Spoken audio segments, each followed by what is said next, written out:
issue this guide. American Medical Association is issuing a guide on language. So physicians will be more sensitive and use our language better.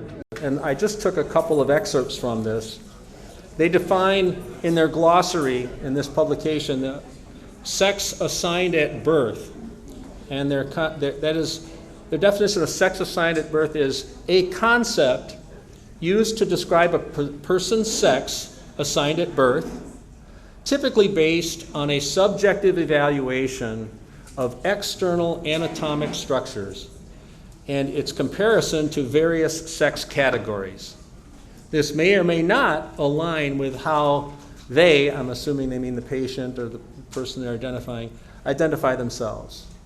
And I thought about this, and I thought, aside from using the phrase in your definition, which I was taught you're not supposed to do, how subjective, I guess if that's like saying sunrise is an event that is defined subjectively by an observer, and I'm thinking, okay, yeah, it is, but that definition is so meaningless that it distorts. It's as if to say that there isn't really a sunrise and that you really can't define the rotation of the earth and the sun and all that. And in that same way, is there not some tangible, objectively verifiable gender?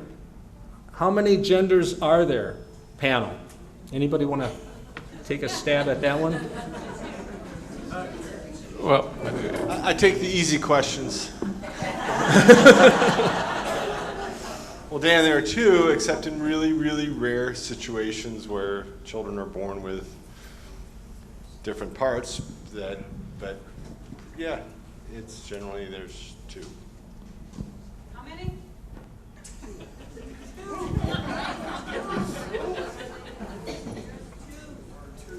So this is going to get me many popularity points, but one of the issues so this is what happens when scientists who rely on 95% confidence intervals and statistics try to define what may be a philosophical or ethical concept. They always end up falling completely short. And the concept here is actually one of language. So first of all, if we're going to have this conversation, and this comes with having any rational discussion with scientists, we have to define our terms.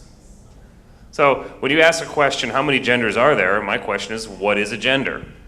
So if you say a gender, and then you define what a gender is, then you could start to categorize what types of people fit into this. So the answer to that question is entirely based on how do you define sex and how do you define gender.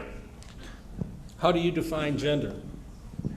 Well, I personally define gender as related to sexual characteristics. So it is the sociological definition of assigned to species based on their reproductive capabilities. They're normal reproductive capabilities. There are always abnormalities in science. But that's my definition. What about the DNA?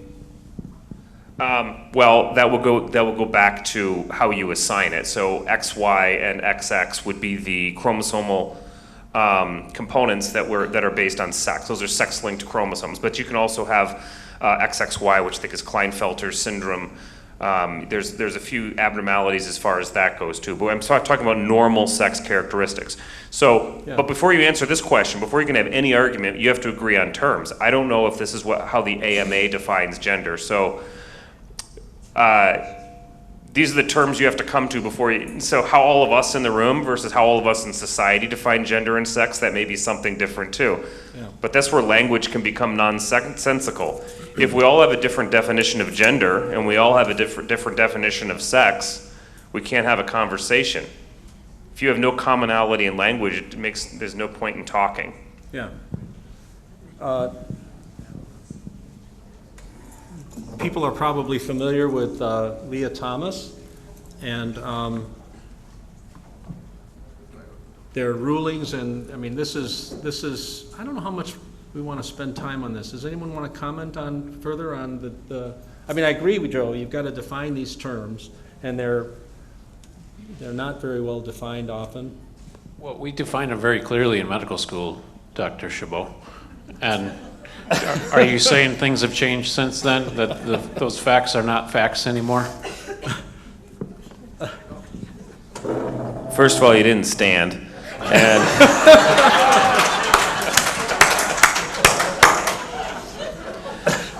second of all, it appears to be so. The thing about science is there is room for change. It's as you mentioned at the beginning, it's based on skepticism. We can reevaluate based on new facts that we gather. Based on this, it always was, as I was taught, it was always linked. Sex and gender were always inexorably linked. But according to this represents a change in what we were taught. So that's where you have to say, well, are they changing what gender means? Are they changing what sex means? Or is there some change in the science that explains it? But anytime you change something in medicine that's a basic terminology, you need to see some justification.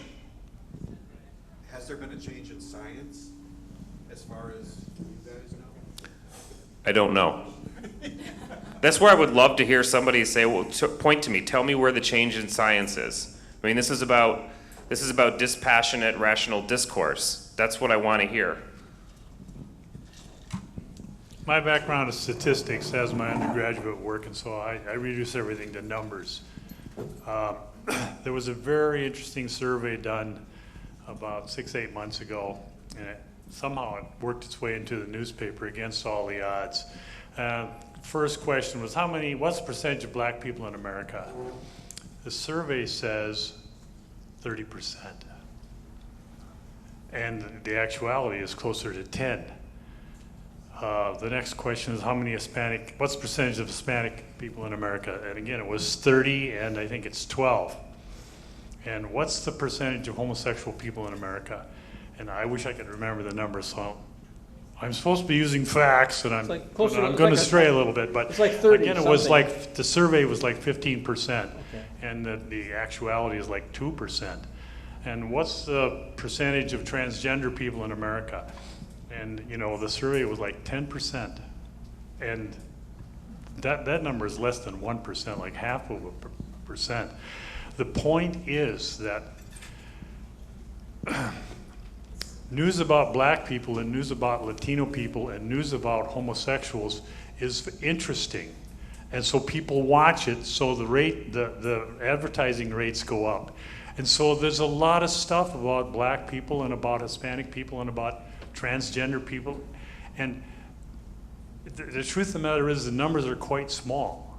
So we're going to spend a lot of time here talking about less than 0.5% of the people. So I would say, Hans, if it were true that the disparities between the perceptions and the reality in the population, if we were in a totally free, uninhibited, uninfluenced, free market of ideas, it might reflect how interesting things are. Right. But I would, well, here, I just happen to have.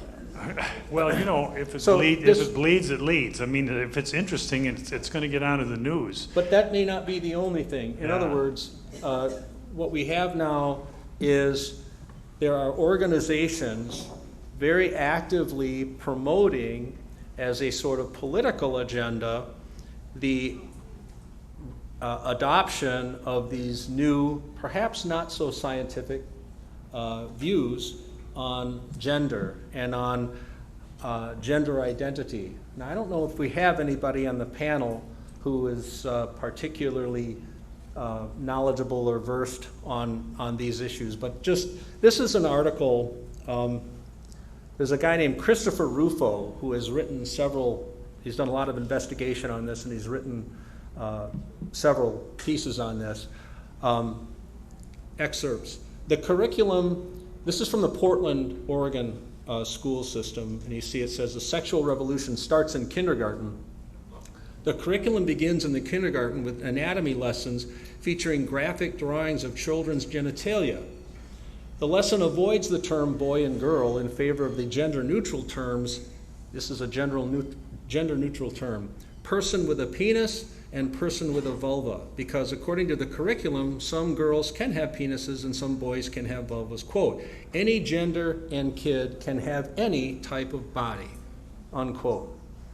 I'll just quickly go through the rest of this, and then I want to get the panel's opinion on how scientific, how this squares with our understanding of science. In the first and second grades, students are introduced to key tenets of gender identity theory. Quote, gender is something adults came up with to sort people into groups. Quote, many people think there are only two genders, girls and boys, but this is not true. There are many ways to be a boy, a girl, both or neither. Gender identity is about how you feel about yourself inside. I think this reflects what Dr. Chabot was saying. It's all about definitions. If you think, on the one hand, that your gender is consistent with your DNA and your physiology, it's kind of like, well, okay, that's what you are. Then what you do with what you are is something different. How you identify may be something different again. Just finishing, in 3rd through 5th grade, the district begins lessons on LGBTQ. I don't even know what the rest of those mean. Activism. The culture, systems, and assumptions that everyone is straight, anyway, that just goes into heteronormative.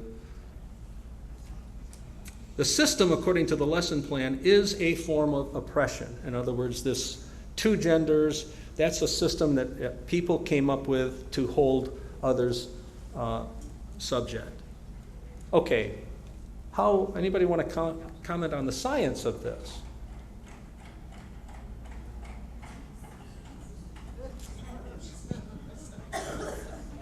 Looks like it's you, Scott. I'm not an expert on this, but thinking you're something doesn't make you that thing. That's common sense. Everyone would agree with that. When you're born a girl, every cell in your body is. When you're born a female, every cell in your body is female. When you're born a male, every cell in your body is male. It doesn't matter what you might do to some of your external organs. It's still every cell in your body. It would be like trying to change race. When you're black, every cell in your body is black.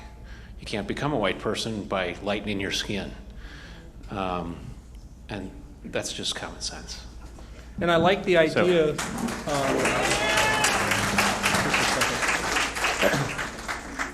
I like the idea that he said he's not an expert in this, because that really is the point. We should not rely on experts, because sometimes I think that's part of our problem. We've relied a little bit too much on authority and the experts, and we've not done our job holding them accountable to the facts as we understand them and common sense.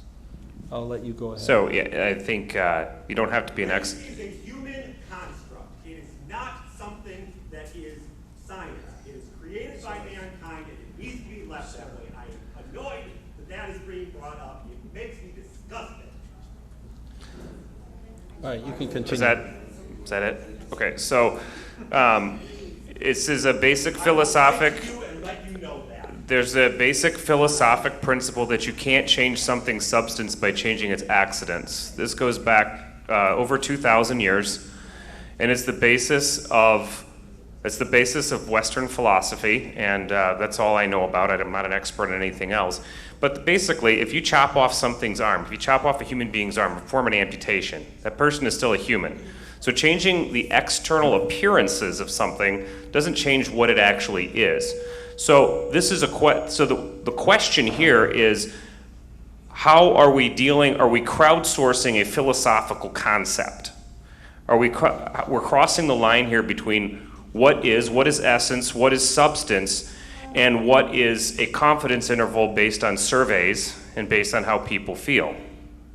So the essence of what it means to be a human being, the essence of what it means to be a man or a woman, can't be changed by the external appearance. And I would say that that is consistent with philosophic principles. Can you change how somebody feels about how they look?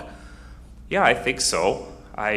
I'm not an expert in this field. I don't know. I have read some studies on the outcomes, but those outcomes are based on surveys, questions they ask the person. Those are based on a person's subjective evaluation of what they think about themselves.